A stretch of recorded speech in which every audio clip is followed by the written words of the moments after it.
today's lecture, we will be dealing with the Chinese society, social classes and groups. I propose to split up into this whole discussion into some sections. First of all, there will be an introductory part, followed by the Chinese social classes and groups. And here I will be dealing with the peasantry, artisans, and other toiling people. Then there would be landowning gentry or the scholar gentry, and then the merchants. That is one section. Now, China, as we all know, is one of the largest countries in the world, and her territory being about the size of the whole of Europe.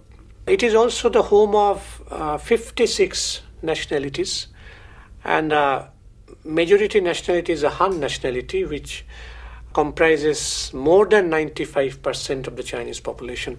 And the other 55 nationalities are all minority nationalities, comprising the Mongols, the Hui, the Tibetan, Uyghur, Miao, Yi, Uzbek, and many others. Now, there are two important features of Chinese society. One is that China continues to enjoy the longest historiographical tradition in the history of the world. That is one thing. And the other part is that of all the feudal societies or of all the pre-industrial societies in the history of the world, China had the rare distinction of experiencing the feudal epoch, going through the feudal epoch for the longest period of time, surpassing all other countries. Now, the overwhelming majority of population, of course, consists of the peasantry, and the peasantry, along with the artisans and other toiling people, they stood at the bottom of Chinese society, and they constituted the exploited classes, the ruled classes in China. And at the top of the Chinese society, there was a landowning class, military oligarchy, and the gentry, which were also known as a scholar gentry. Actually, it was the gentry, landowning gentry, which constituted the main ruling class in China. And apart from this, there, of course, were the merchants. Merchants got a lower rank in the social hierarchy, but they were affluent, no doubt. They were economically very powerful, no doubt.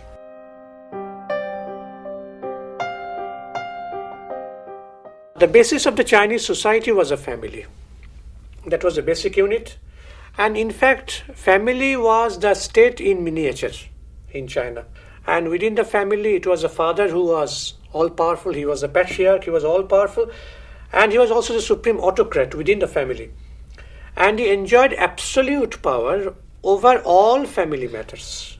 It was he who exercised control over the family property and income. And he had a decisive voice in arranging the marriages of the children.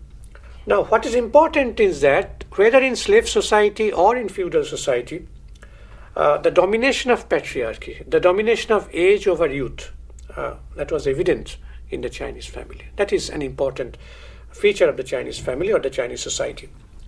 Now, this domination of age over youth was perfectly matched by the domination of men over women.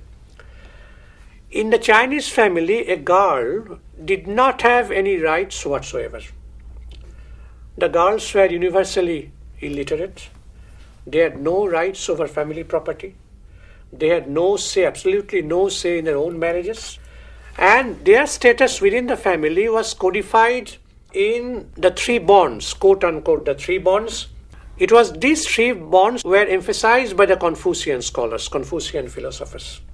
And these were, one was the bond of loyalty on the part of the subject to the ruler, the bond of filial obedience on the part of the son to the father, and the bond of chastity on the part of the wives, but never on the part of the husbands.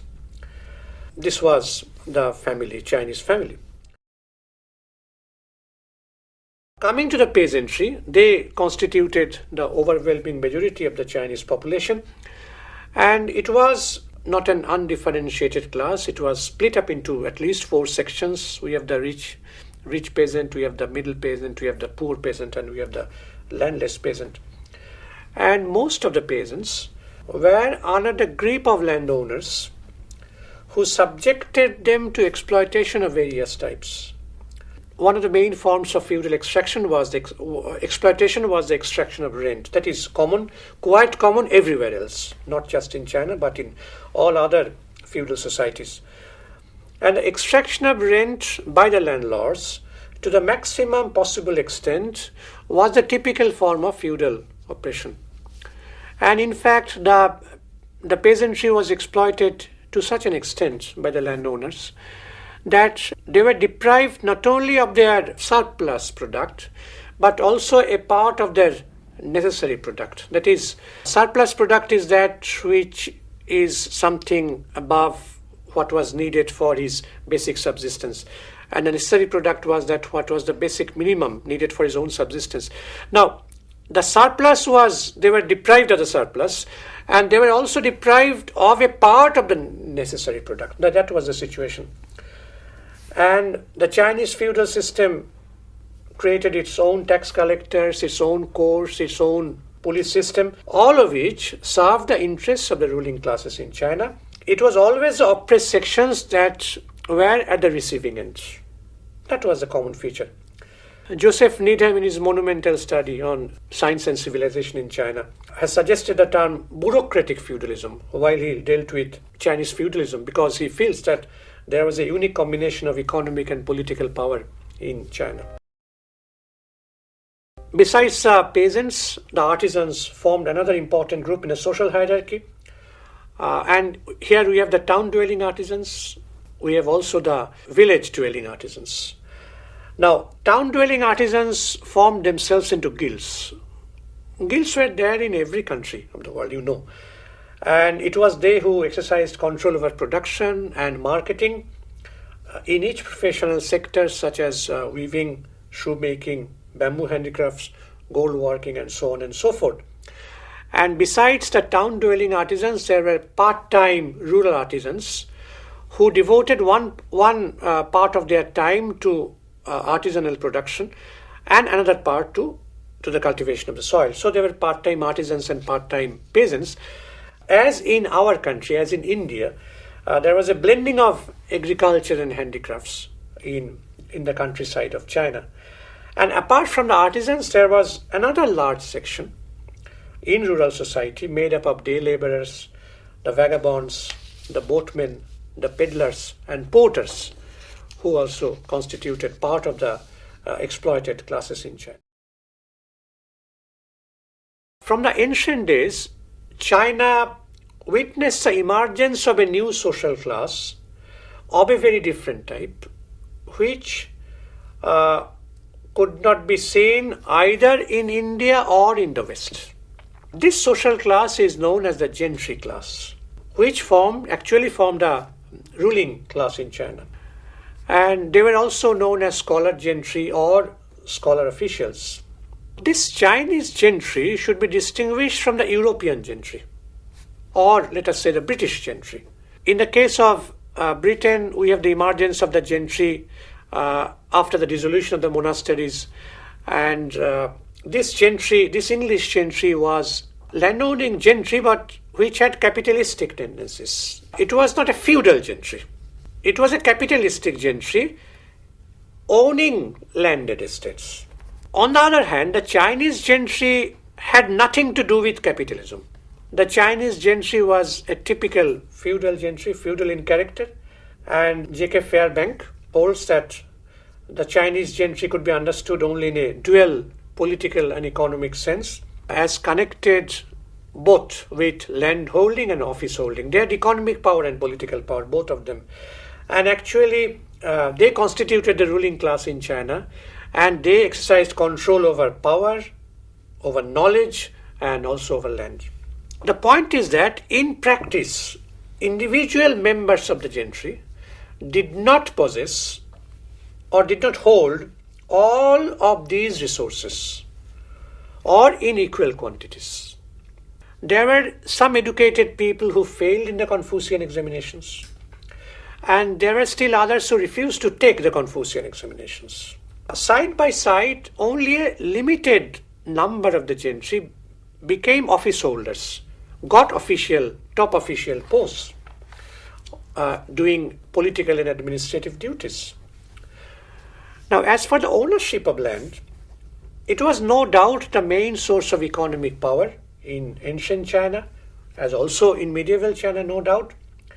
And it was generally possessed by men who had Confucian degrees.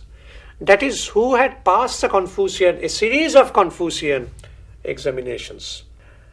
But side by side, there were also members of the gentry, there were also landowners who had no Confucian degrees. And there were also impoverished scholars. That is, scholars who passed the test, but who were poor, who were impoverished.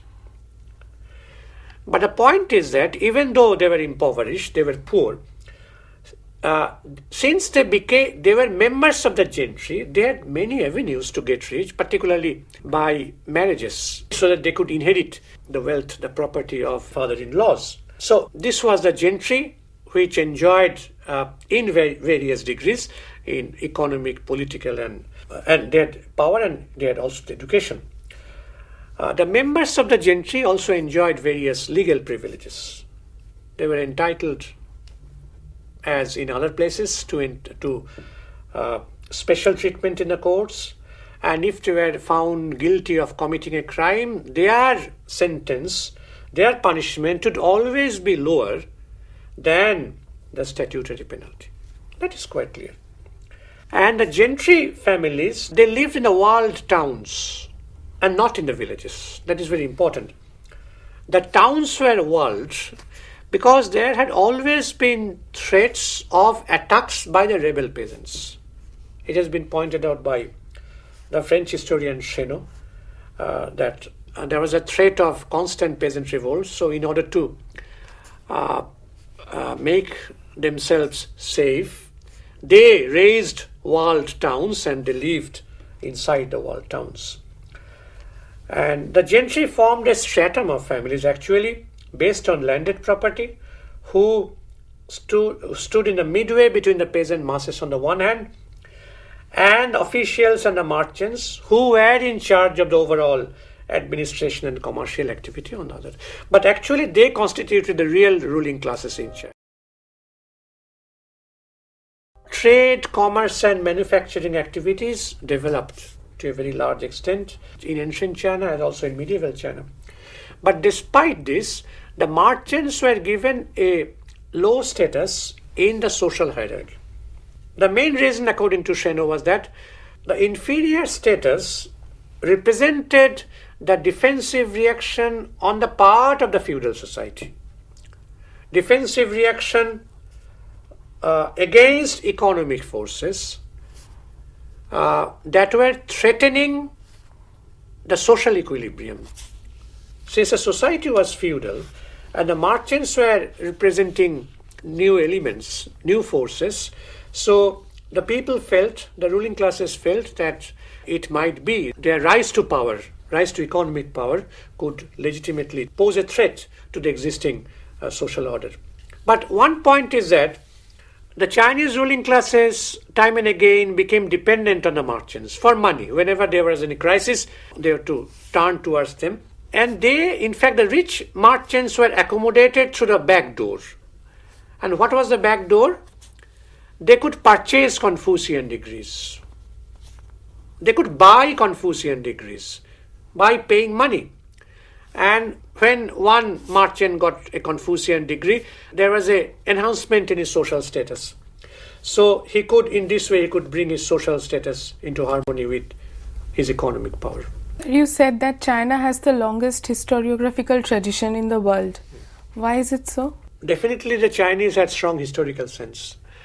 And the important point is that it is frequently possible to identify the year, the month and the day when a particular event took place in China. There is a definite continuity in Chinese history, definite continuity unlike any other country. And right from the days of the Xia dynasty or the Shang dynasty, when we have the oracle bone inscriptions, first inscriptions, and which is also a unique feature. inscriptions on tortoise shells or scapulae, on the bone of the oxen or on the shell of the tortoise. These are called oracle bone inscriptions. These are first inscriptions in China. And 844 BC is the year, which they say, from which there is a definite continuity. In the earlier period, there was some discontinuity, but after 844 BC, that is the Western Zhou dynasty, there is a definite continuity in Chinese history. In fact, there is an event when an alchemist, he applied for some grant, financial grant to the ruler.